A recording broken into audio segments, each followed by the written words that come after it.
श्री सीताराम जी की वो दिव्य श्रृंगार लीला जहाँ पर लक्ष्मण जी अनुपस्थित हैं, राघव जी और सिया जो विराजमान थे, तो रघुनाथ ने आज मैया वैदेही के लिए स्वयं से कुछ करने का निर्णय लिया।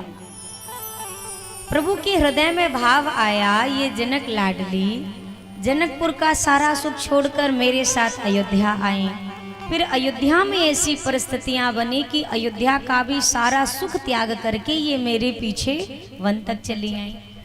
सही मायनों में देखो तो मैंने शायद वो सुख अपनी वैदेही को नहीं दिया जिस सुख को प्राप्त करने की ये अधिकारिणी है। प्रभु के मन में ऐसा भाव आया, जंगल के मध्य में और मैं क्या कर सकता हूँ अपने जानकी के लिए। कोई बाहरी मैं सुख दे सकूं, कोई व्यवस्था, कोई समृद्धि के द्वारा, किसी उपहार के द्वारा, ऐसा अभी मेरे वश में नहीं। तो जो मेरे लिए संभव है इस समय पिता के वचनों के मध्य रहते हुए, चूंकि मैं उदासीन व्रत में हूं, तो प्रभु ने पुष्पों का चयन किया। अपने हाथ से रघुनाथ ने फूल तोड़े, पुष्प उतारे और उन समस्त पुष्पों को एकत्र करके रघुनाथ ने आभूषण बनाने का निर्णय लिया। आभूषण बनाए। प्रभु को जैसा जैसा लगा कि वैदेही मैया को किससे प्रसन्नता मिलेगी, मेरी जानकी किससे प्रसन्न होगी, तो प्रभु ने आभूषण बनाए। कान के कर्ण फूल बनाए, हाथ के कंगन पुष्पों के बनाए, बाजूबंद पुष्पों का तैयार किया। और सारी चीजों को जब तैयार किया तो रघुनाथ ने जाकर मैया वैदेही को दिखाया। मैया इतनी प्रसन्न हुई प्रभु के इस प्रेम का दर्शन करके। रघुनाथ ने इतना ही नहीं किया, सीतहि पहिराए प्रभु सादर, बैठे फटिक शिला पर सुंदर। प्रभु ने अपने हाथों से वो आभूषण मैया जानकी को धारण भी कराए। अब मैया ने जब प्रभु का यह प्रेम दर्शन किया, माँ ने बार बार धन्यवाद किया। प्रेम है भैया तो फूल के आभूषण भी बड़े कीमती लगते हैं, और अगर घर परिवार के मध्य प्रेम नहीं है तो सोने के आभूषण से भी शांति मिलने वाली नहीं है। एक सामंजस्य होना बहुत आवश्यक है। किशोरी जी ने प्रभु को बहुत धन्यवाद दिया। अब ये जो दिव्य लीला चल रही है, इस दिव्य लीला को आकाश से खड़े होकर देवी देवता देख रहे हैं। अब प्रभु की ऐसी लीला बहुत कम में आती है देखने में कि प्रभु मैया का श्रृंगार कर रहे हो। मर्यादा पुरुषोत्तम है, बहुत लीला ऐसी नहीं करी ठाकुर जी ने, पर आज करी। उन्हीं देवताओं के बीच में खड़ा हुआ है देवराज इंद्र का बेटा जिसका नाम है जयंत। जयंत ने जैसे यह स्थिति देखी, अब जयंत को क्या नजर आ रहा है, जयंत कहता अरे ये भगवान है, भला भगवान का ऐसा व्यवहार होता है, भगवान अपनी पत्नी को सजाएंगे, भगवान पत्नी का श्रृंगार करेंगे? नहीं नहीं नहीं, ये भगवान नहीं हो सकते। ये सारे देवता किसी गलतफहमी में जी रहे हैं कि ये भगवान है। भगवान ऐसा नहीं होता है। हमने भगवान के स्वरूप को सीमित करके रखा है। हमारे नजरिए से भी भगवान कैसे हैं? हाथ में धनुष होगा तो राम है, हाथ में मुरली होगी तो श्याम है। पर भगवान का तो कोई भी स्वरूप हो सकता है, नहीं हो सकता क्या? कितने स्वरूप भगवान के हो सकते हैं? नरसिंह भी तो भगवान का ही स्वरूप है, विठ्ठल भी तो भगवान का ही स्वरूप है। एक गांव में एक अंधों का गांव था जहां सारे नेत्रहीन थे, सारे अंधे ही अंधे थे। एक बार एक हाथी लेकर के एक पहुंचा व्यक्ति जिसके पास हाथी थी, गजराज थे। तो वो महावत अपने हाथी को लेकर अंधों के गांव में गया। अब वहां जाकर जैसे गले की घंटी बजी गजराज के, अब सारे जितने अंधे थे एक दूसरे का सहारा लेके, भैया क्या आया क्या आया? तो महावत ने बोला अरे गजराज आए हैं, हाथी आया है, हाथी। अब अंधों ने तो कभी देखा नहीं था, बचपन से नेत्रहीन थे। तो अब अंधे आए, भैया 2 मिनट अपने हाथी को खड़ा करियो, हमने देखा तो नहीं, थोड़ा हम जान तो ले हाथी कैसा होता है। अब महावत ने हाथी को रोका। अब ये अंधे आए, किसी ने हाथी के पैर की ओर अपने हाथों को रखा। अब हाथी के ये मोटे मोटे पैर स्पर्श किया। किसी अंधे के हाथ में हाथी की पूंछ मात्र आई तो वो पूंछ का स्पर्श कर रहा। किसी व्यक्ति के हाथ में हाथी की सूंड आ गई तो वो सूंड छूने लगा। किसी के हाथ में हाथी के कान आ गए तो वो कान छूने लगा। अच्छा, सबने स्पर्श किया, महावत चला गया। अब रात में ये सारे बैठे, अब जैसे बैठे तब एक व्यक्ति ने कहा कितना बढ़िया हाथी था ना। बोला हाँ हाथी तो बढ़िया था। तो जिसके हाथ में हाथी के पैर आए थे उसने बोला बिल्कुल गोल गोल खंभे की तरह हाथी था। कैसा था? गोल खंभे की तरह, मजबूत, बलिष्ठ, बिल्कुल पुष्ट लग रहा था। तब तक जिसके हाथ में हाथी की पूंछ आई थी उसने कहा अरे पागल हो, तुमने ठीक से नहीं समझा। हाथी तो पतली सी लकड़ी के जैसा था, छड़ी जैसा। तब तक जिसके हाथ में हाथी के कान आए थे ये बोल पड़ा तुम दोनों ना समझ हो, हाथी तो सूप की तरह था, बिल्कुल मुलायम मुलायम और कोमल कोमल सा, लचीला सा। तब तक चौथे ने कहा तुम तीनों ने ढंग से देखा ही नहीं, मैं बताता हूँ। हाथी तो जिसके हाथ में हाथी की सूंड आई थी उसने बोला हाथी तो लंबा सा था, जो ऊपर से मोटा था और नीचे से पतला था। ये हाथी का स्वरूप, बड़ा लचीला सा था हाथी। अब तकरार शुरू हुई। पैर, जिसके हाथ में पैर लगे थे वो मानने को तैयार नहीं, जो पूंछ वाला था वो कहे पूंछ जैसा, जो कान वाला था वो कहे कान जैसा। अब जब ये तकरार हुई तब तक एक व्यक्ति और आया जो मुखिया था उन सबका। बोला अरे आज हमारे गांव में झगड़ा कैसा? बोला आज एक महावत आया था अपना हाथी लेके। अब हम बता रहे हैं हाथी गोल खंबे जैसा था, तो ये कह रहा है नहीं छड़ी जैसा था, तो ये कह रहा है नहीं पेड़ की तरह खुरदुरा था, ये कह रहा है नहीं सूप की तरह था, पर मैंने देखा है वो खंबे की तरह ही था। अब देखा मुख्य व्यक्ति ने, मुखिया ने कि ये तो बड़ी तकरार हो गई हाथी के आने से। तो इसने खोजबीन करा के कहा कि हम महावत को दोबारा बुलाते हैं और अभी दूध का दूध और पानी का पानी हो जाएगा। अगले दिन महावत को दोबारा बुलाया गया। महावत आए अपने गजराज को लेकर। अब कहा, जो व्यक्ति थे उन्होंने कहा अच्छा महावत भैया सच्ची सच्ची बताओ हाथी गोल खंबे की तरह है कि नहीं है? तब तक दूसरे ने कहा नहीं महावत भैया इसकी मत सुनना, सही बताओ हाथी वो खुरदुरे पेड़ की तरह है कि नहीं है, ऊपर से मोटा नीचे से पतला? तब तक तीसरे ने कहा नहीं महावत भैया आप मत सुनना इनकी, हाथी सूप की तरह है ना। एक ने कहा नहीं नहीं हाथी बिल्कुल पतली छड़ी की तरह है ना। महावत सबकी बात सुन रहा है। महावत ने कहा बात तो तुम्हारी सही है। उन व्यक्तियों ने कहा पर हम में से सही कौन है? महावत ने कहा तुम सब सही हो और तुम सब गलत हो। अब उन व्यक्तियों ने कहा ये कैसा जवाब हुआ कि हम सब सही हैं और हम सब गलत हैं? बोला तुम सब सही हो, हाथी गोल खंबे की तरह है, हाथी पतली सी छड़ी की तरह भी है, हाथी वृक्ष की तरह खुरदुरा भी है, हाथी सूप की तरह भी है। यहाँ पर तुम सब सही हो, लेकिन हाथी सिर्फ ऐसा ही है जो तुमने ये सोच लिया है, ये तुम्हारी गलती है। वो गोल खंभे की तरह है, पर उसके पास जो दूसरा वर्णन किया गया तुमने उसके स्वरूप को सीमित समझ लिया कि ये सिर्फ खंभे की तरह है। नहीं, ये खंभे की तरह भी है, ये लकड़ी की तरह भी है, ये सूप की तरह भी है। तुम सब ने जो अलग अलग देखा अगर उन सबको एक कर दो तो तुम्हारा हाथी बिल्कुल सही सही तैयार हो जाए। पर जो तुम जिद पे अड़े हो नहीं, जितना मैंने देखा सिर्फ इतना ही हाथी का स्वरूप है, ये तुम्हारे झगड़े का कारण है। अब यही बात यहाँ पर लागू होती है। हम परमात्मा के तत्व को सिर्फ उतना सीमित समझते हैं जितना हमने अनुभव किया, जितना हमने देखा, जितना हमने परखा। पर हमने आज तक भगवान को जितना समझा, भगवान सिर्फ उतना नहीं है। उतना भी है पर उतना ही है नहीं, यहाँ से हटना होगा। प्रभु का ये भी स्वरूप है, लेकिन प्रभु का वो भी स्वरूप है जो ऋषि मुनि देखते हैं। आज जयंत क्या देख रहा है? ये तो पत्नी का श्रृंगार कर रहे हैं। नहीं, ये जो अपनी भार्या को प्रेम पूर्वक श्रृंगार से सुसज्जित कर रहे हैं, यही राम जी रावण का मर्दन करने में भी सक्षम है। जो राम जी अपनी वैदेही के लिए रुदन करते हैं, वही राम जी कुंभकर्ण का विनाश करने की भी क्षमता रखते हैं। समुद्र पर सेतु बंधन की क्षमता रखते हैं, रावण का कुल सहित विनाश करने की क्षमता रखते हैं। अब यहाँ पर जयंत ने क्या सोचा? केवल उतना देखा जितना सामने दिखाई दिया। जयंत आया कौवे का रूप बनाकर और काग का रूप लेकर जयंत आया। मैया के चरणों में इसने चोंच से प्रहार किया और भाग गया। ये आया है भगवान के बल की परीक्षा लेने। और सोचिए, पूरे विश्व के कर्ता धर्ता विधाता के बल की परीक्षा लेने के लिए मूर्ख बना तो क्या बना? कौआ, काग का रूप लेकर आया और सीता चरण चोंच हति भागा, माँ के चरणों में जोर से चोंच से प्रहार किया और भाग गया। मेरी किशोरी मैया भक्ति हैं। मैंने एक दिन और कही थी यह बात, भक्ति के जीवन का एक लक्ष्य है कि मेरे भगवान की प्रसन्नता में कोई कमी नहीं आनी चाहिए।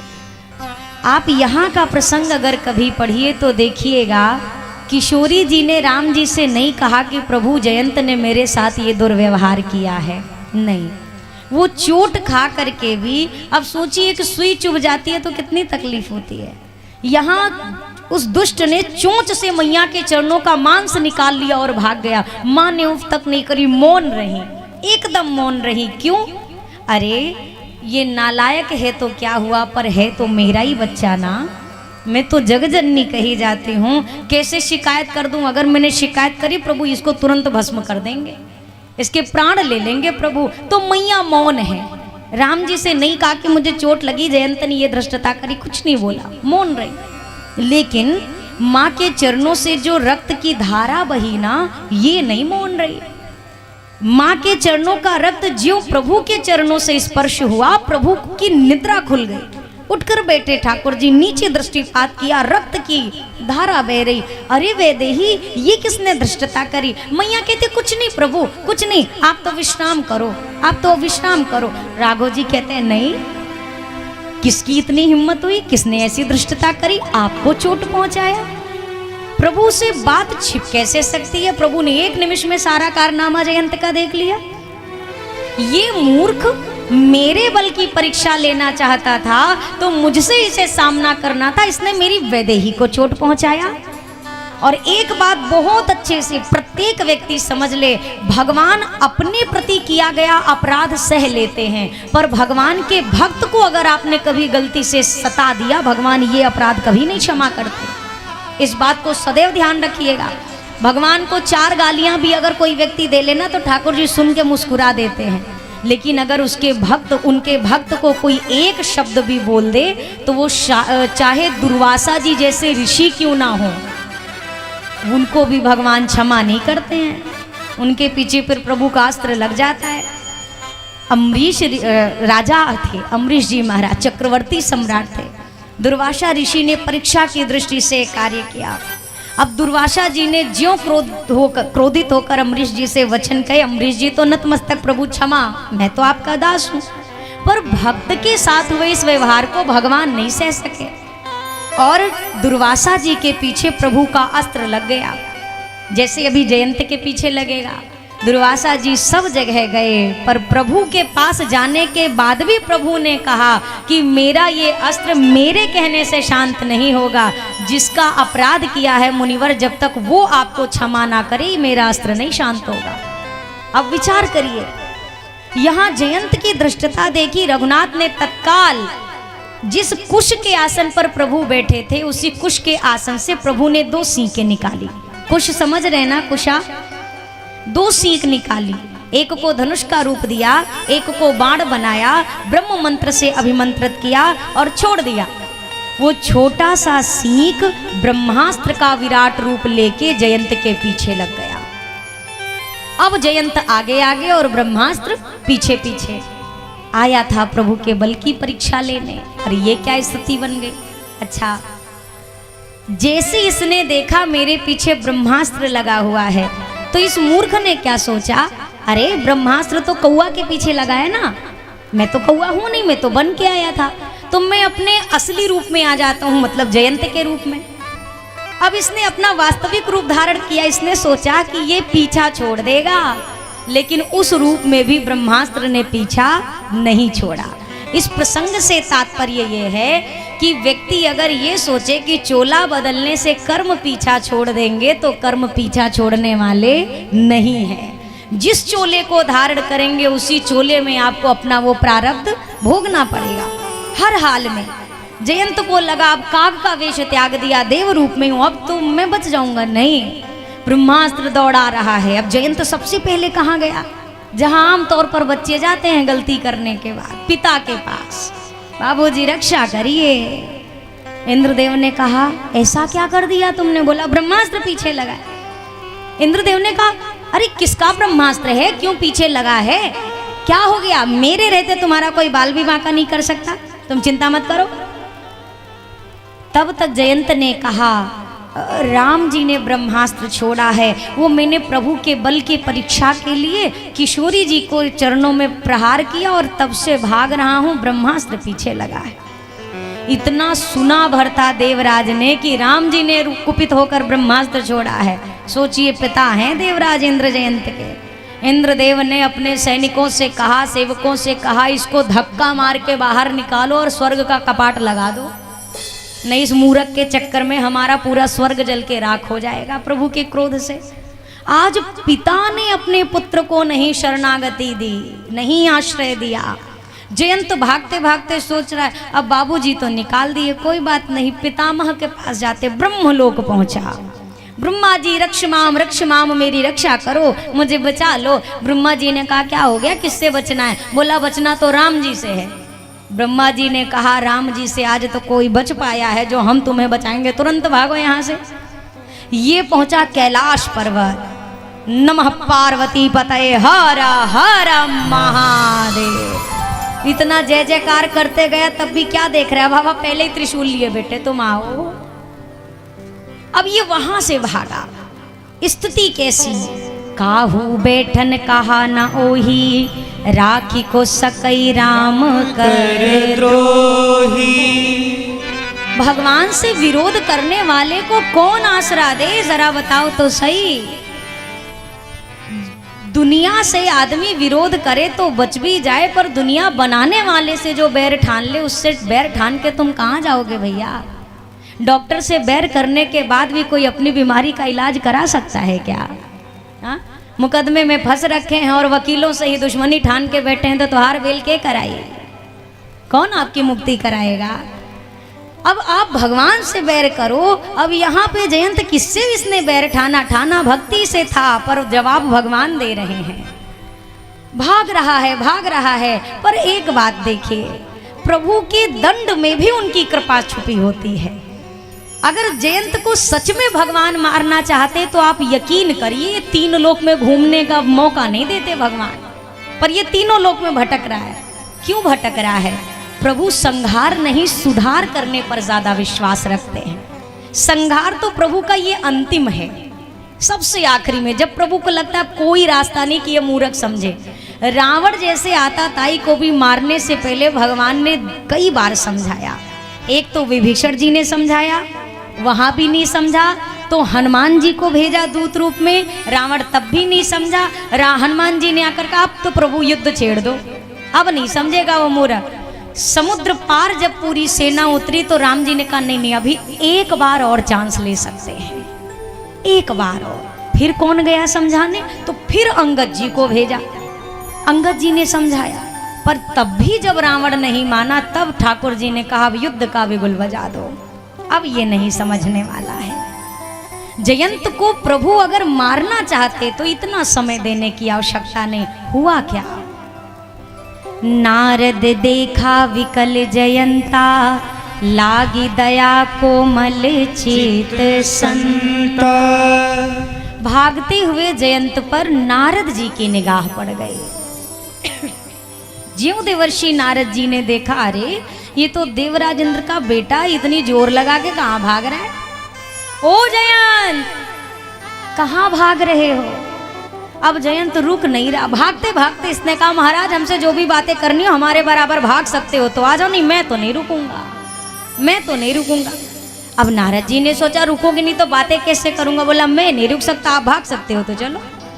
अब सोचिए जयंत के साथ साथ नारद जी भी चल रहे हैं। अरे हुआ क्या, क्यों भाग रहा है? जयंत ने कहा आप देख नहीं रहे मेरे पीछे ब्रह्मास्त्र लगा हुआ है। नारद जी ने कहा ये ब्रह्मास्त्र? अरे किसने छोड़ दिया तुम्हारे पीछे ब्रह्मास्त्र, ऐसा क्या कर दिया तुमने? अब इसने कहा महाराज इतनी बताने की फुर्सत नहीं है, जब तक भाग पा रहे हैं भाग लेने तो, फिर तो मर नहीं है। अरे बता तो सही किसका ब्रह्मास्त्र है ये, किसने छोड़ा? जयंत ने जल्दी जल्दी एक श्वास में बताया, मुझे प्रभु के बल की परीक्षा लेनी थी। किशोरी मैया के चरणों में प्रहार किया। प्रभु ने कुपित होकर मेरे पीछे ब्रह्मास्त्र छोड़ दिया। राम जी ने, जैसे नारद जी ने सुना कि राम जी ने ब्रह्मास्त्र छोड़ा, नारद जी ने जयंत का हाथ पकड़ा, बोला रुक, यहीं खड़ा रहे, अब भागना नहीं। बोला महाराज भागूंगा नहीं तो मर जाऊंगा। नारद जी कहते हैं अच्छा सच में तुम्हें लगता है तुम भागने से बचे हुए हो? बोला और क्या, भाग रहा हूँ इसलिए बचा हूँ, नहीं भागूंगा तो मर जाऊंगा। अरे मूर्ख, सच में अगर तुम्हें मारने के लिए ही यह ब्रह्मास्त्र होता तो अब तक तुम मर चुके होते। तुम्हारे बाबूजी को तुम्हारी अस्थि हड्डी भी ना मिलती, तुम मर चुके होते। महाराज कैसी बातें कर रहे हो? अगर मारना नहीं होता, 3 लोक में मैंने दौड़ लगाई है कि आपने दौड़ लगाई है?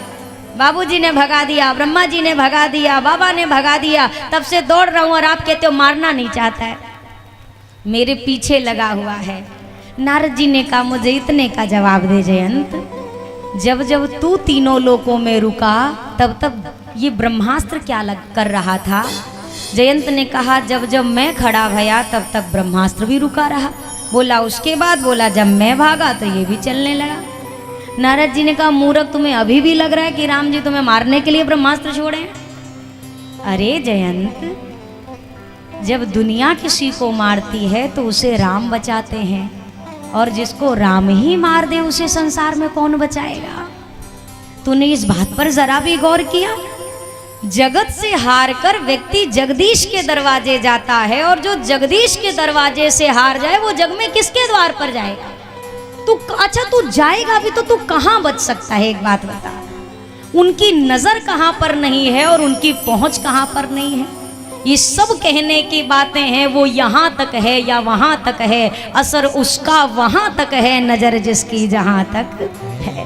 तुम कितना भागोगे, कहाँ तक भागोगे? ब्रह्मांड निकाया निर्मित माया, रोम रोम प्रतिवेद कहे।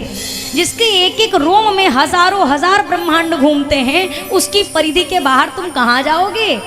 एक मेंढक अगर कुएं में गिर जाए तो वो भाग कर भी कितना भागेगा? कुएं के इस छोर से उस छोर पर जाएगा, उस छोर से इस छोर आएगा, उससे बाहर उसकी दुनिया हो सकती है क्या? जयंत तुम राम जी से भाग रहे हो। महाराज अभी प्रवचन का समय नहीं है, मर जाऊंगा अगर नहीं भागा तो।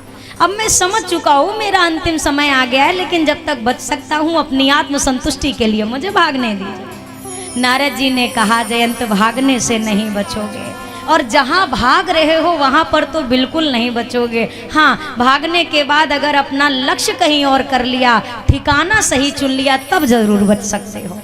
मतलब महाराज क्या कहना चाहते हैं? सीधा सीधा बताइए, गोलमोल बातें क्यों कर रहे हैं? नारद जी ने कहा जयंत, तूने जिसका अपराध किया है उसी के चरणों में पहुंच जा, वहां पहुंचे बिना तेरा रक्षण होने वाला नहीं है। जयंत ने कहा महाराज वहां चला गया तो राम जी तत्काल मार देंगे। बोला तू मत जाके देख, अगर बच जाना तो फिर कहना। वहां जाएगा तो ही बचेगा, नहीं गया तो बचने वाला नहीं है। अच्छा, नारद जी की बात मानकर जयंत पहुंचा, नारद जी के वचनों पर विश्वास किया और ज्यों प्रभु के पास पहुंचा। और धन्य मेरी किशोरी मैया, जयंत पहुंचा, प्रभु के चरणों में अपना मस्तक रख दिया, और वैदेही मैया ने ज्यों देखा जयंत क्षमा मांग रहा है। गिरिजा तब चौंक पड़ी क्षण में, कवि भैरव चोंच गड़ा चरणों में, सब लोक सशोक जयंत फिरा, न मिला अवलंब गिरा चरणों में। नाथ क्षमा इसको करिए, इसका सिर पुष्प चढ़ा चरणों में। मेरी माँ अपना दुख भूल गए, शरणागत काग पड़ा चरणों में। किशोरी जी ने देखा ये शरणागत हो गया। प्रभु तो रुष्ट थे, पर किशोरी जी आगे बढ़ के आए और जयंत को काग रूप में जब हुआ तो जयंत को उठाकर रघुनाथ जी की गोद में रख दिया। अरे प्रभु क्षमा कर दो ना, ये तो इससे तो भूल हो जाती है, और बच्चे भूल नहीं करते क्या प्रभु? क्षमा कर दीजिए, अब तो ये आपकी शरण में है। अब जब भक्ति ने कहा भगवान इसे क्षमा कर दो, तो ठाकुर जी मुस्कुरा दिए। ठाकुर जी ने मुस्कुरा के जयंत से कहा, जयंत तुम क्यों आए थे, तुमने मेरी वैदेही को क्यों चोट पहुंचाई? अब जयंत ने कहा, प्रभु मैं मूर्ख आपका प्रभाव देखना चाहता था, इसीलिए चला आया। राम जी ने हंसकर कहा, कुछ प्रभाव दिखाई दिया थोड़ा बहुत? अरे प्रभु, अतुलित बल अतुलित प्रभुताई, मैं मतिमंद जान नहीं पाई। इतना अतुलित बल है प्रभु, अब तो मैं था भी नहीं पा सकता उस बल की। राम जी ने कहा, जब तुम्हें बल पता चल गया था, तुमने प्रभाव देख लिया मेरा, पहली बार प्रभाव देखने आए थे, जब मेरा प्रभाव दिख गया तो अब दोबारा क्यों आए हो मेरे पास? अब जयंत ने नेत्र में अश्रु लेकर कहा, रघुनाथ जी मैं पहली बार आया था, आपका प्रभाव देखना चाहता था, मैं दूजी बार आया हूँ, आपका स्वभाव देखना चाहता हूँ। राम जी ने कहा, मतलब? अरे प्रभु इसीलिए आया हूँ, सुना है आप बड़े करुणा निधान हो, आप शरणागत वत्सल हो। अगर आपका नाम पतित पावन है तो मैंने पाप किया है, मेरे पाप को क्षमा कर दो। अगर आपका नाम शरणागत वत्सल है तो मैं आपकी शरण में आया हूँ, मुझे स्वीकार कर लो। अगर आपका नाम दीन दयाल है तो मैं आज दैन्यता पूर्वक आपके चरण में पड़ा हूँ। नाथ मेरी भूल को क्षमा कर दो और मुझे इस अपराध से मुक्त करो। भगवान की शरण में जाकर मैंने आपसे प्रथम दिवस ये चर्चा की थी। एक बार कोई जीव सच्चे भाव से कह दे, दुनिया में अच्छा आप सही बताओ, कभी ना कभी तो कोई ऐसा मिला होगा ना जिससे हमने कहा हो भैया तुम ही हमारे सब कुछ हो, कहा होगा ना, किसी भी एक से कहा हो, कभी तो एक बार कहा होगा बस तुम ही हमारे आखिरी सहारा हो। वो कितना सहारा बनेगा जरा विचार करिए। ये छोटी सी भीड़ लगती है, छोटा सा मेला लगता है, हमें रोज अनाउंसमेंट सुनाई देती है, बच्चा खो गया है, फलाने का बच्चा खो गया, बच्चा यहाँ रो रहा है, इनके माई बाप कहाँ हैं, ले जाएं। अब सोचिए, छोटी सी भीड़ में हम गुम जाते हैं, इस जगत के भीड़ में हमको कोई थाम के रख सके भगवान के सिवा दूसरा कोई है क्या? कौन बचा सकता है, कौन बचा सकता है? हम दुनिया वालों से कहते हैं भैया तुम नहीं रहोगे तो मैं नहीं रहूँगा। हमने कभी भगवान से एक बार भी कहा भगवान तुम नहीं मिले तो हम जिंदा नहीं रहेंगे? शायद अगर कहा होता ना, दुनिया तो कितना साथ दे रही है भगवान जाने, भगवान हर पल आपको अपने साथ होने का एहसास कराता। तुम नाथों के नाथ हो स्वामी,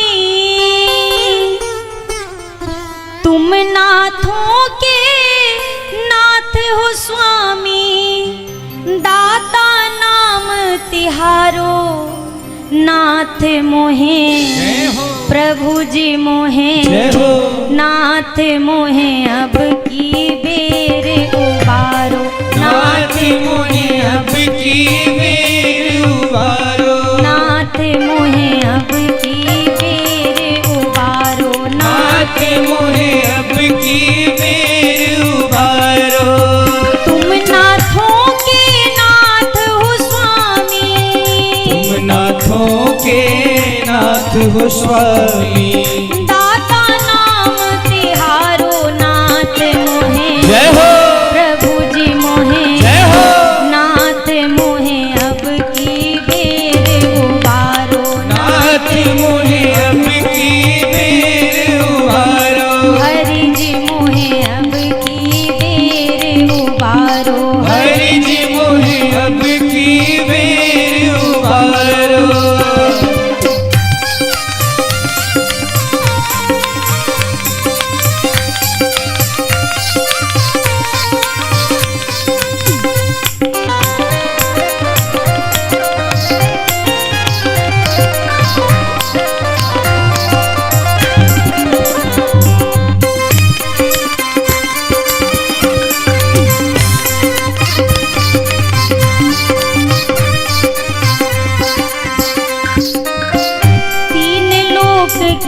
तुम प्रतिपालक, मैं हूँ दास तिहारो,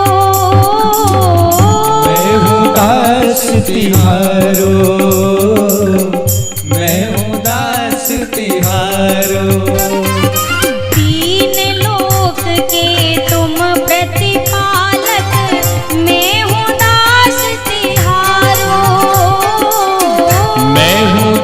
दास तिहारो, मैं हूँ दास तिहारो।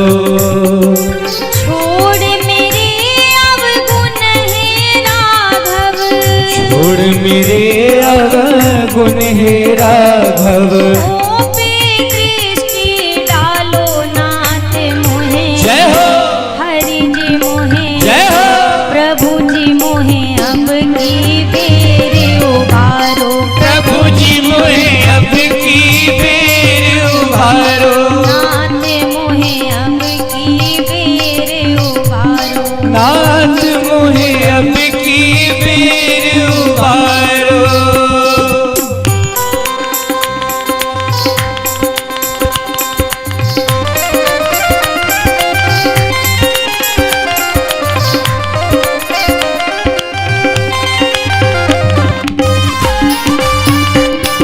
भक्तवत्सल भगवान की जय जय हो।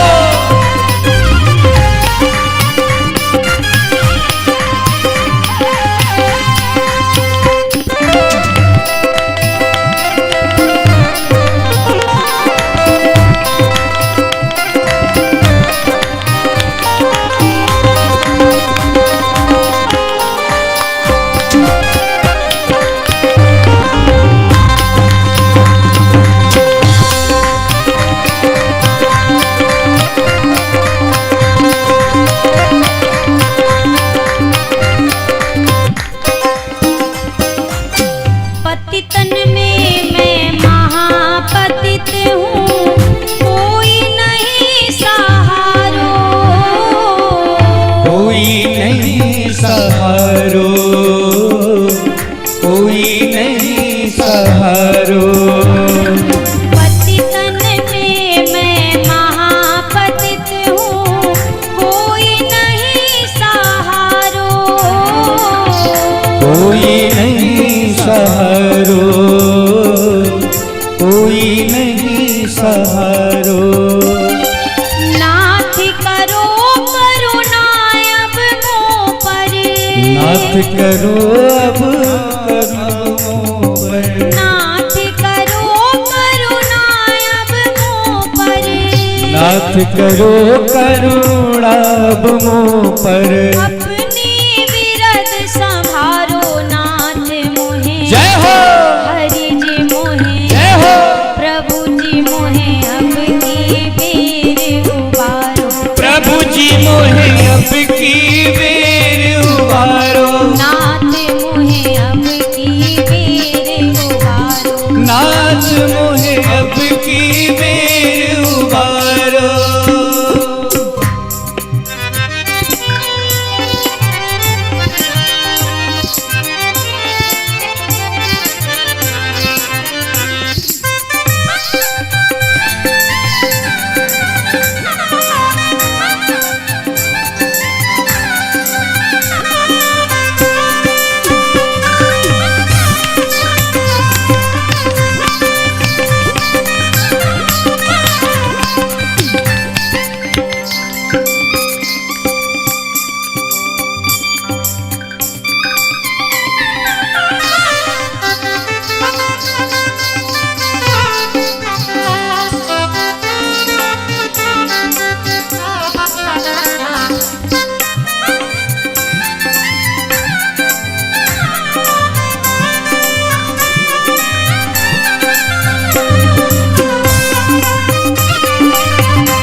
अब ना करो विचारो, अब न करो विचारो, अब न करो विचारो।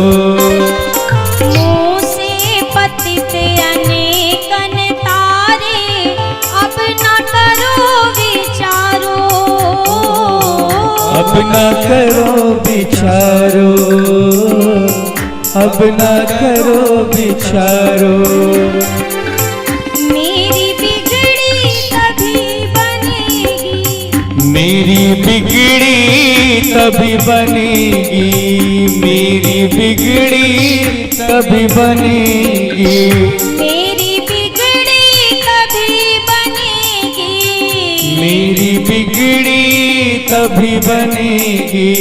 जब मोहे अपना लो प्रभु जी मोहे, जय हो नाथ मोहे, हरि बोल। हरि जी मोहे अब की बेर उबारो, हरि जी मोहे अब की बेर उबारो, हरि जी मोहे अब की बेर उबारो, हाथ मोहे अब की बेर उबारो, नाथ मोहे अब की बेर उबारो, हाथ मोहे अब की बेर उबारो, नाथ मोहे अब की बेर उबारो, हाथ मोहे अब की बेर उबारो। नाथ मोहे, जय हो नाथ मोहे, जय हो हरि जी मोहे अब की बेर उबारो, हरि जी मोहे अब की बेर उबारो, नाथ मोहे अब की बेर उबारो, हरि जी मोहे अब की बेर उबारो, प्रभु जी मोहे अब की बेर उबारो, हरि जी मोहे अब की बेर उबारो, नाथ मोहे अब की बेर उबारो, हाथ मोहे अब की बेर उबारो, प्रभु जी मोहे अब की बेर उबारो।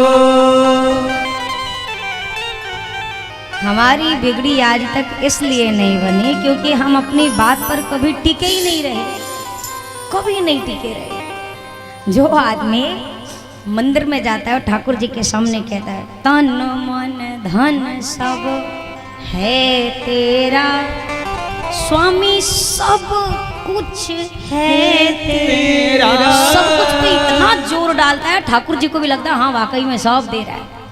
और फिर क्या कहता है तेरा तुझको अर्पण क्या लागे मेरा इतने भाव से कहने के बाद जैसे मंदिर से निकलता है सबसे पहले कहता है मेरी चप्पल कहाँ गई,